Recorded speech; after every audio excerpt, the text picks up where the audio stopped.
So, hey Matthias, how are you?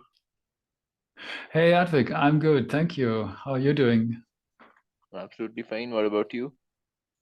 Yeah, so excited to be here on your podcast and yeah, to see what happens today in our chat. Yeah, my pleasure. Before we get into the conversation, can you give an introduction to the listeners, to the viewers? Yeah, my name is Matthias. I live in Germany. I'm a founder of toquiet.tomarket.com. It's a site with marketing software for introverts who don't like marketing but feel they must do it to have success. And yeah, I care very much about people who start their own thing, who want to be independent, like indie hackers and other types of creators, like newsletter creators, for example, or authors, or musicians, or photographers, who simply want to do their own thing. Yeah, that I find that exciting. Yeah, marketing is a thing which troubles a lot of founders, introverts or not. It is like in general like a big pain for everyone. Yeah, marketing is it's kind of weird. Without marketing, you're not offering anything to people, so people won't know what you have to offer. So you won't make any business. But with marketing, it's a little difficult to us, like types like indie hackers or other types of creative people. They don't like to brag about themselves, for example, or they don't like to make a lot of noise or talk a lot about themselves. So yeah, it doesn't come naturally to us founders, I think.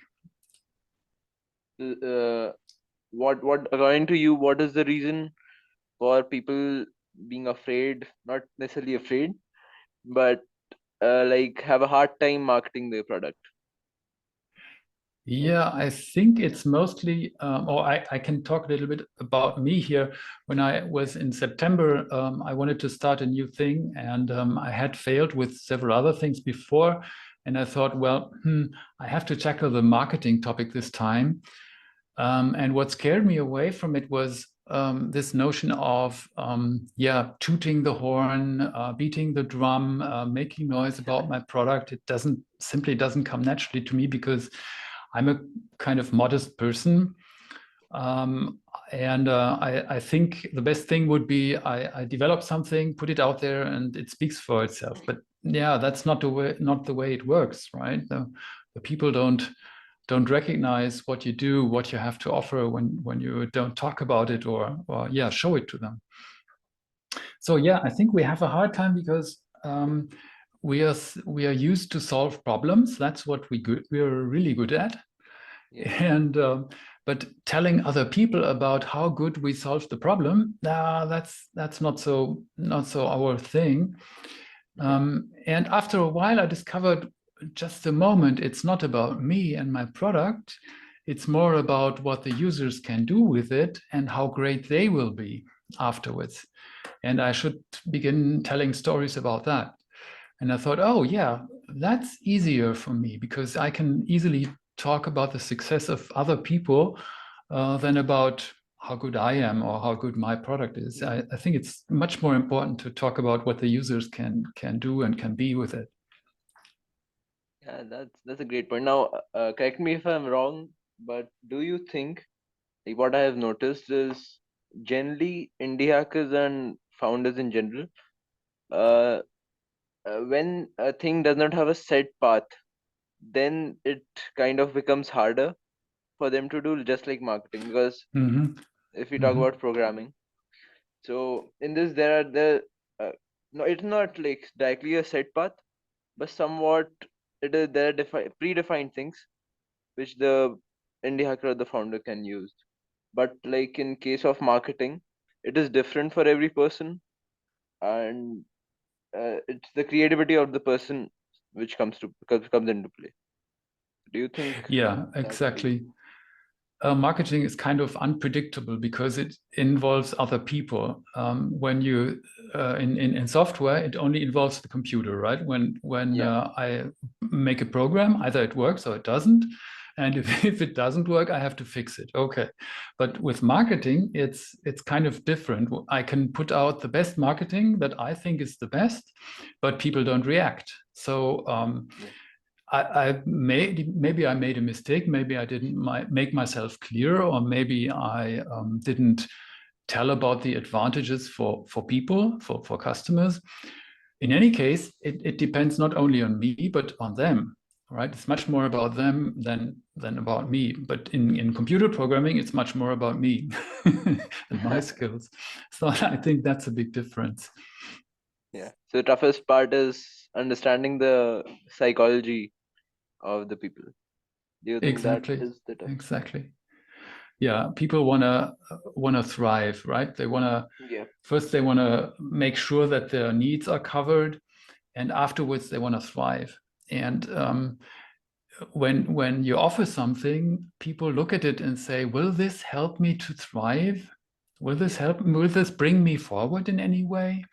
Yeah. And that's the question they have in their minds, not about how great the product is, but what they will be able to do or to be afterwards, or to feel afterwards. And that's much more important. And Yeah. much of the marketing that we do simply fails because we forget that. We must not forget that it's about our customers and their state. The last thing the customers care about is the tech stack the person is using.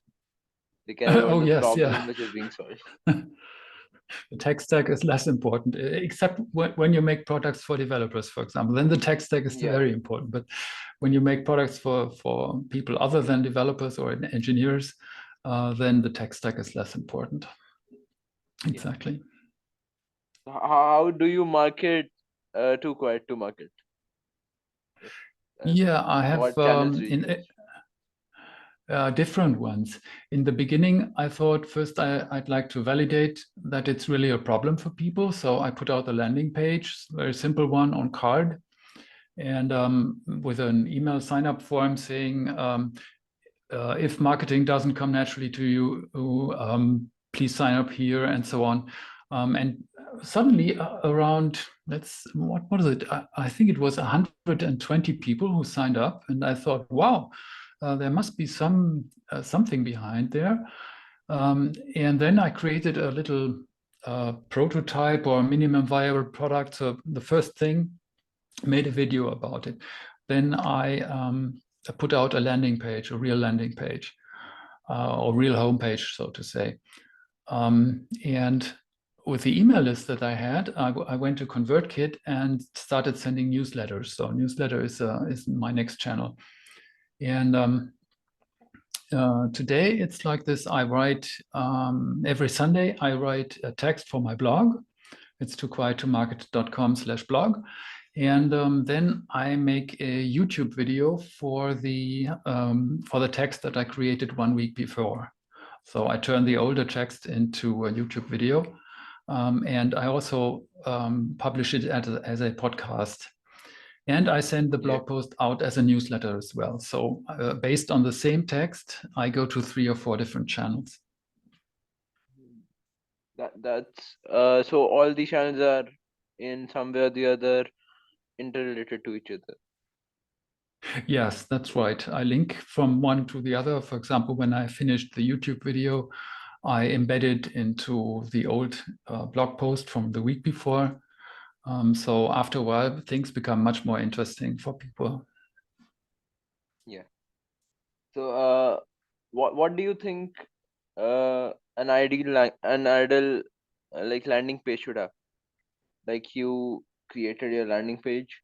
What do you think which type of landing page will help the conversion of the users into customers, viewers into customers? Hmm. There are different styles. I'm still working on it. The style that I used was like a headline with a kind of hook. Yeah. Currently, the headline is like introverts like you do marketing like this. It's Yeah. a pun on Seth Godin, who Yeah. always says people like us do things like this. And I wanted to make it absolutely clear whom it is for. and then a subheading that says what it is, right? Marketing software for people who don't like marketing, something like that. And then further down, I describe the problem, then the solution, then the features, the benefits, and finally call to action. But I'm not sure whether I keep this structure. For example, recently I discovered this book called Story Branding or Story Brand. And this has a totally different structure. They say people who have a problem meet a guide who shows them a plan and calls them to action. And I find this also very attractive. And maybe I change my landing page according to this storytelling style. I think it's much more attractive because as humans, we have been sitting around the campfire and telling stories for thousands of years, right? Yeah. So we're used to that. So, how major role do you think storytelling, like you said, plays in the current shape and form of marketing? What impact? It keeps reoccurring in different forms of marketing. For example, in a blog post, you can easily tell a story. In a video, you can do so. In an audio, so it's independent of the medium. Yeah. Storytelling is an exciting way to transfer information or for sense making. For example, when people listen to a story, they are trying to compare it to their own mind, to their own emotions, and trying to make sense of what they hear. And the story is always very good and very relatable. Yeah, for sure. So, what according to you is has been the biggest change before and after the COVID era, the pandemic period in Oh, the the pandemic, marketing yeah. industry? It changed a lot of things. For example, things became much more digital. When COVID hit, I was forced to stay at home, buy me a good camera, a microphone, some lights here, put everything into remote work mode. In my day job, I work as a consultant and trainer for software engineering methods. And previously, I spent a lot of time with customers and their site. Now I was doing everything from home. So yeah, COVID changed this remote work thing. And I think people have optimized for that. So when we create products today, we have to think about this remote lifestyle or Yeah. this lifestyle from home, right? We should think about that a lot more than before. So, do you think offline or offline advertising or offline marketing is still a big player in this industry? I remember Peter Levels, who rented exactly the Yeah. billboard that leads to the Apple company, and the employees who are going there by car to the Apple company, and suddenly saw this big sign over there. You can rent that these days, but I don't know how effective that is. So I'm much more into online marketing than offline. I also don't know But very much about printed media, for example. yeah, but I think it has evolved over time, and the offline media has started to lose its traction which it had earlier. But I think so. The print media, they struggle to keep yeah, themselves alive, yeah, and they all open their online channels. So yeah, that's yeah, something that's easy to see. Yeah. yeah. So, do you think because many people get confused between marketing and advertising, which so advertising is a part of marketing. So do you think that advertising is still relevant in today's world? Because people rely heavily on personal brands and creating the or social media marketing basically. Do you think that advertisements are still relevant today? I think for certain use cases, I think they are still relevant. There's this old thing in marketing saying first you need attention, then you need interest, then you need desire, and then people go to action, right? This AIDA Yeah, principle, this AIDA. And I think advertising is very good for the initial attention and interest. thing simply to get known, to get out there, right? For example, I Yeah. could run Twitter ads if I wanted to, Yeah. but I heard they are not very effective. Yeah. So a lot of money goes to waste when you advertise. That's normal. But afterwards, when people develop desire, I could, for example, I could move them to an email list or to my social media channels. That's much more or much easier Yeah. than advertising, I think. Yeah. So what is there any one company like which you admire the advertisements and the marketing and branding of any one company? Yeah, of course, Apple. I'm a big Apple fan. Yeah. So what Apple does is, yeah, terrific. They created a whole lifestyle. It's not about Yeah. computers anymore. It's not about iPhones or iPods or anything. It's an Apple lifestyle, right? Yeah. They have successfully created a lifestyle. It's really interesting. So let's talk about this a little bit. So what do you think Apple is doing differently which other brands are not doing, other companies are not doing? I think they are very good at storytelling, at raising emotions.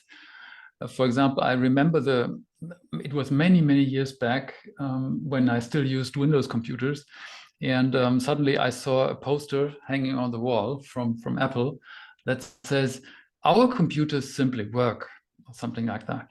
And I said, "Oh, this is mean, right? This is telling our computers work. This implies that the others' computers don't work, right? It was the old days when Windows was sometimes crashing and rebooting and so on. Yeah. Afterwards, Windows became much better, right? So these days it's over with that slogan. But in the old days, it was still something that could be said. And Apple, they boldly said it, right? They said, our computers simply do what you want, or they work. And I thought, what? And that's how they got me, right? By this simple Yeah. emotion, this frustration about rebooting Windows computers. uh, they got me to use a Mac then. And it is because of this reason that even though Apple products are more expensive as compared to other products, but still they sell more than them. Yeah, I think so. They can charge Yeah. higher prices because they have this image of being, Yeah. yeah, kind of luxury brand, like Gucci or Versace Yeah. or whatever, or Porsche, or and yeah, they can charge these prices. The other companies can't charge so much. Yeah, that's a good thing, but they should lower the prices. Yeah, So, good for them. so what do you think is the biggest mistake which first time founders make while marketing their product or whatever? It's about, or at least I see it a lot. I don't know whether it's the biggest mistake, but I see it a lot. They develop something, they bring it out, and they say, here's the product. And this product has, let's say, 5 features. And yeah, the story stops there. Yeah. And the customer is asking themselves, okay, a product with 5 features, does it help me? Which job can I get done with it? What advantage does all this have? What will be the goal of this? And so on. And so there are almost no feelings on the customer side in that moment. But when the marketing is different, when you say, okay, hey, dear customer, you want to get this or that job done. The problem with this job is 1, 2, and 3. And my product helps you to solve all 3 problems that you have and get it done easily and fast and so on. So if the marketing sounds like that, it's totally different.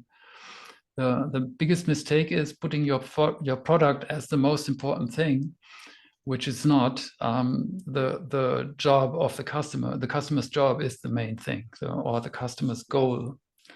Yeah, that's much more important. Copywriting plays a major role in all of this, and because Oh as we yes, talked yeah. about Apple also, the reason why their products sell because their copies are incredible. Like you said that our Yes, computers exactly. work, so that's an Exactly. incredible copy. What do you Apple copy is yeah? incredible. What do you think is the best? Like, there's no one method for it, but what are the best practices that you keep in mind while creating copy for your product? Yeah, the biggest thing for me was, how do I know what to write about? Right? Yeah, It's in the beginning. That's also how I did it into Quiet to Market. In the beginning, there's your product and there's the market. There's the customer, and there's nothing in between. And you think, okay, maybe I need to talk about features. No, maybe a little later. Maybe these features have benefits. Okay, these benefits, they help to get a job done. Now it becomes more interesting. And the job that gets done moves the customer from the point of pain to the point of pleasure. Okay, yeah, so this is really interesting for them. So that's the way I think, from product via features to benefits to jobs to pleasure. And then I need to tell the story backwards, right? I begin yeah, with the pain and the pleasure and say, okay, I move you from pain to pleasure. How do I do that? Okay, by getting the job done. How does that work? Yeah, by using the benefits of my product. Oh, how does the product work? And so on. So it's important to tell the story in just the opposite direction. Then it comes to mind, right? Indie hackers, for example, they think about their software and the terrific UI and the yeah, security and the performance and all this kind of stuff. This is for the end of the story.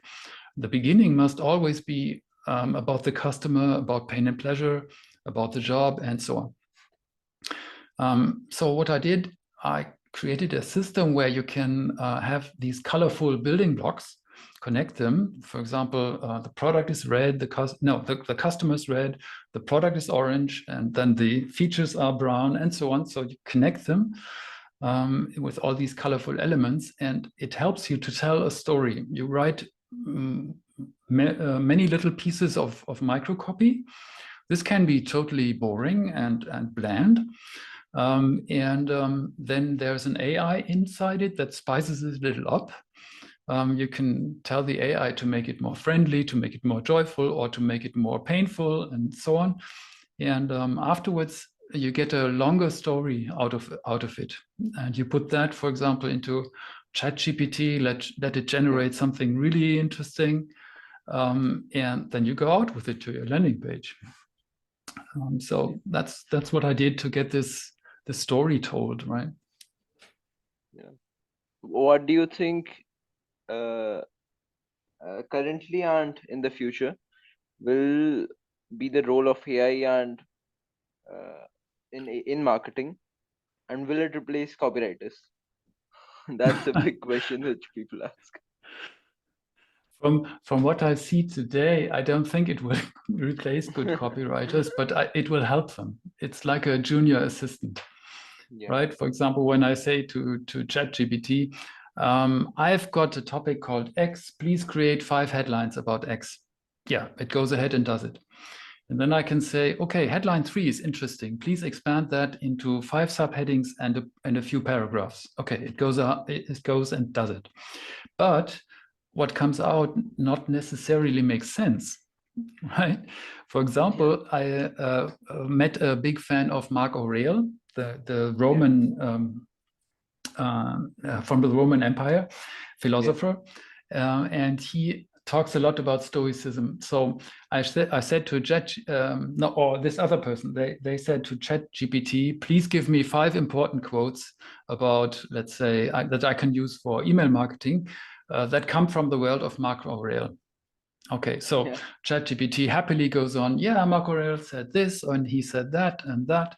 And it even said in parentheses, it's from this book or from that book of his that he wrote in the old ancient Rome.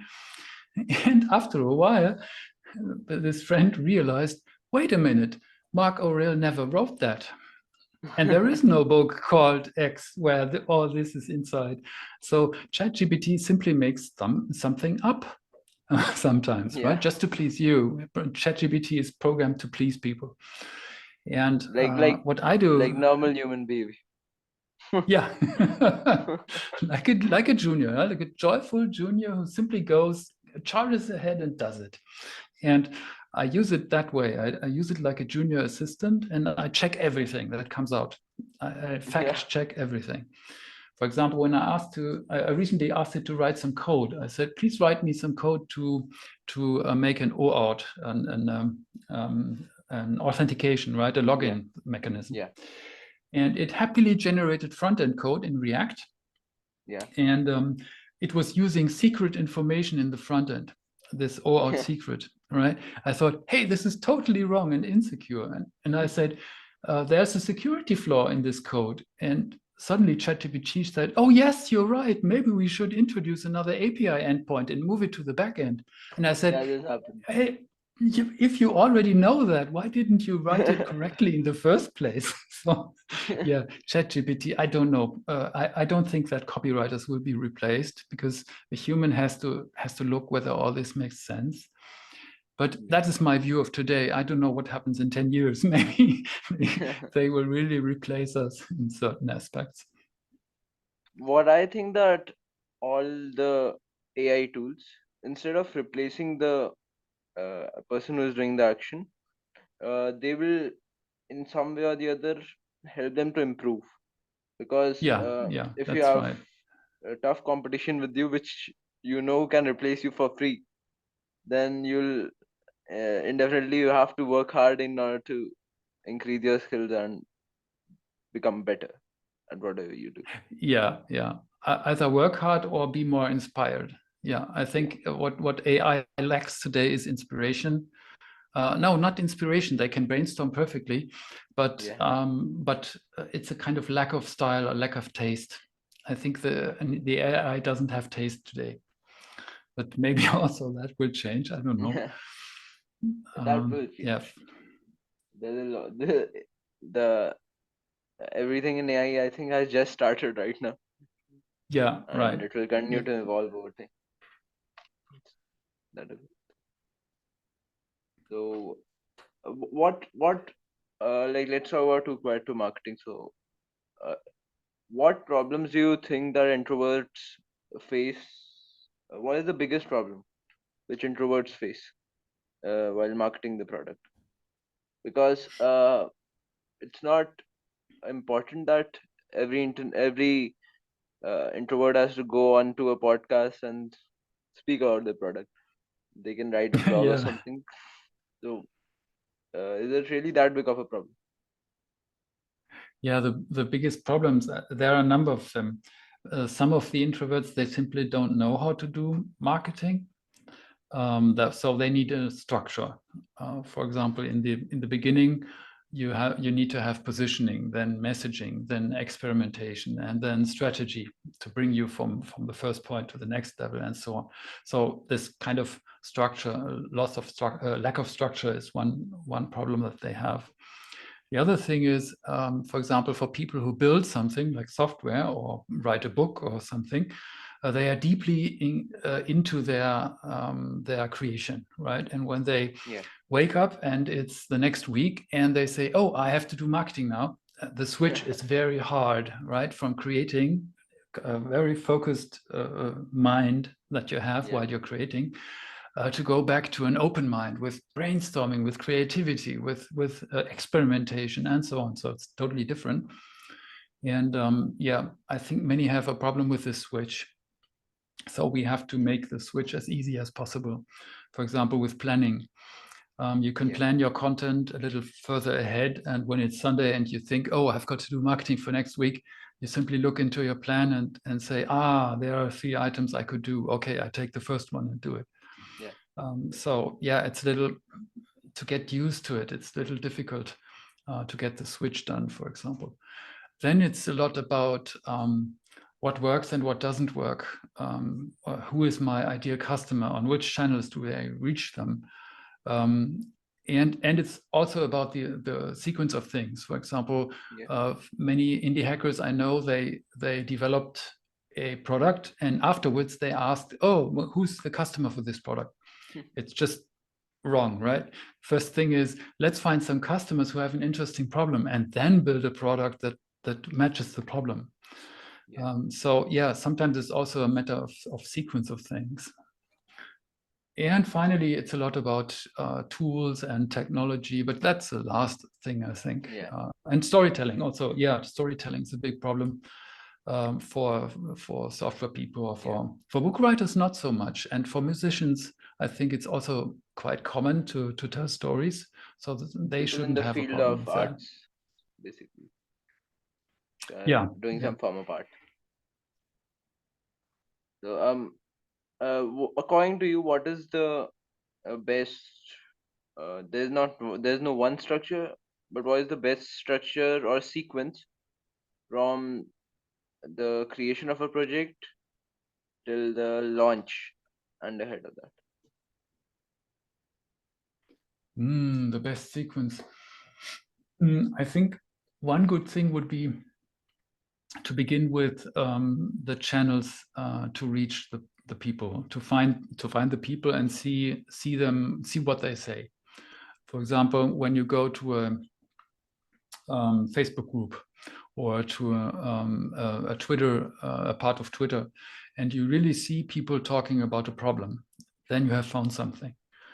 And then you can think about, okay, do I simply write a blog post, send it to them and say, here's the blog post that helps you? Or do I develop a product and tell them about it and say, hey, here's a product that can help you? So I think the best thing is to start really with a bunch of people who have a problem. Yeah. And then you could position yourself. You could say, okay, I will be your guide to something better, right? From the state where you are, where you have got that problem, I will guide you so that you can go on with your life and be better. And this is this kind of role of a guide.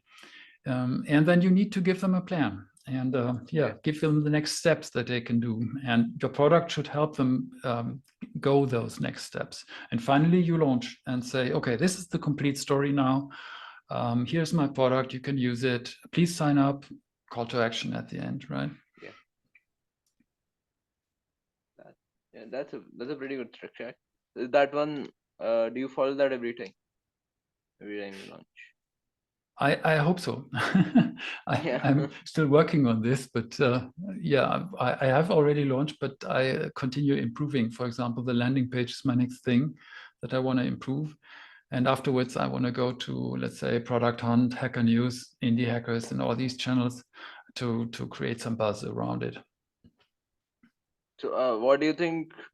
How big of a role does personal branding play right now in 2023? It for a solopreneur, I think it's very important because you don't have a team, you don't have many people who can work for you, so you are kind of forced to have a personality that people can trust, and trust is very important these days.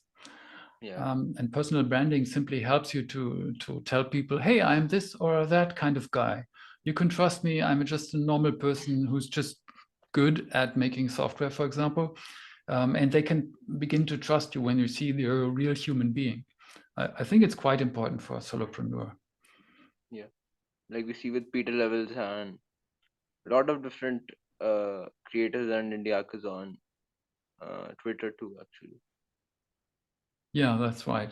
The kind of Twitter celebrities like Peter Levels, Arvid Kahl, and whoever. Yeah, that's right.